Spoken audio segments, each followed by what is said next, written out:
Bonjour et bienvenue à Off dans le Wok. La vidéo d'aujourd'hui est en collaboration avec Starfrit et on vous montre comment faire une mayonnaise japonaise maison. Dans nos recettes, vous nous voyez souvent utiliser la mayonnaise Kewpie et aujourd'hui, on voulait vous partager notre version maison qui est super facile à faire et très économique. Comme toujours, on va commencer par voir la liste des ingrédients ensemble, mais si vous voulez la version écrite et imprimable, ça va être sur notre blog sur christinapotvin.com. Et si vous aimez nos vidéos, n'oubliez pas de mettre un petit pouce et un commentaire juste en dessous. La recette d'aujourd'hui, on va la faire avec un mélangeur à main. Et j'utilise mon mélangeur de marque Starfrit. Il y a le mode turbo que je trouve que ça va très bien pour faire de la mayo. C'est très puissant et ça va très vite. Sachez qu'aujourd'hui, on utilise juste le pied mélangeur pour faire la recette, mais si vous avez l'ensemble Starfrit, il y a plein d'autres outils qui viennent dans la boîte. Ça peut être très pratique pour faire des potages, des smoothies, fouetter des trucs, couper vos légumes en spirale. Vous avez plein d'options avec ça.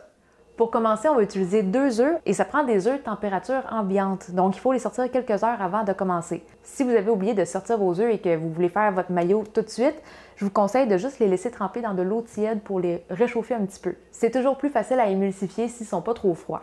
On va séparer le jaune du blanc parce qu'on utilise seulement le jaune. Moi, je vais directement les mettre dans un pot maçon, comme ça on va faire la mayonnaise là-dedans et on va pouvoir serrer ça au frigo après. Mais c'est aussi plus facile à faire dans un contenant qui est étroit et haut. Il faut juste s'assurer d'avoir une ouverture qui est assez large pour pouvoir rentrer le mélangeur à main dedans. Avec les jaunes, on va rajouter 4 cuillères à thé de vinaigre blanc. On l'a essayé avec différents types de vinaigre, du vinaigre de riz et même du jus de citron et c'est vraiment le vinaigre blanc qui donnait le meilleur résultat. Une cuillère à thé de moutarde de Dijon, une cuillère à thé de sucre, une demi-cuillère à thé de sel et exceptionnellement, on va utiliser du MSG aujourd'hui. On va en mettre une demi-cuillère à thé. J'en mets juste parce qu'on a essayé d'avoir un résultat qui était le plus proche possible de la mayonnaise Kewpie et eux autres, ils en mettent dans la leur, fait on a décidé d'en mettre. Si jamais vous ne voulez pas en utiliser, vous pourriez utiliser un peu plus de sucre et de sel. Et pour la petite touche japonaise, on va utiliser 1/8 de cuillère à thé de poudre de bouillon dashi.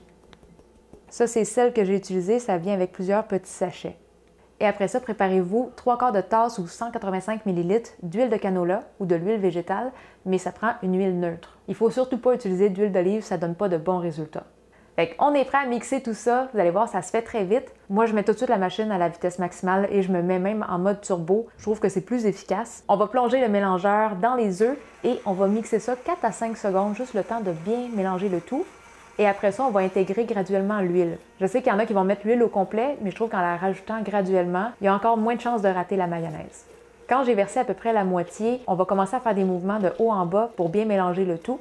Et je vous dirais qu'on verse la totalité de l'huile en 15 à 30 secondes, donc c'est assez rapide.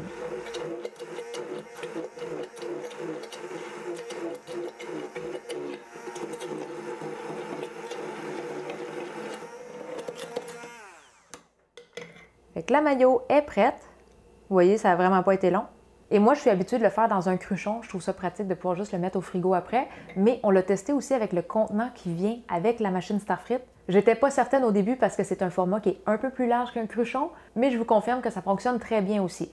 Cette mayonnaise-là va être bonne pendant une semaine au réfrigérateur. Si vous cherchez des idées de recettes à faire avec la mayo, on en a plein sur notre chaîne YouTube. On a par exemple le poulet carrage, le okonomiyaki, takoyaki, hashimaki, ebi mayo et plusieurs autres. Si vous voulez plus d'idées de recettes, Quitam va vous mettre ça sur la page écrite de la recette sur le blog. Bon, nous autres, pour tester la mayo, on s'est sorti du congélateur des petits pains saucisses. C'est vraiment une bonne mayo. Même moi qui ai facilement accès à la Kewpie, je suis en train de me demander si on va pas juste tout le temps s'en faire. Le résultat est bon à ce point-là. C'est tellement économique pour vrai.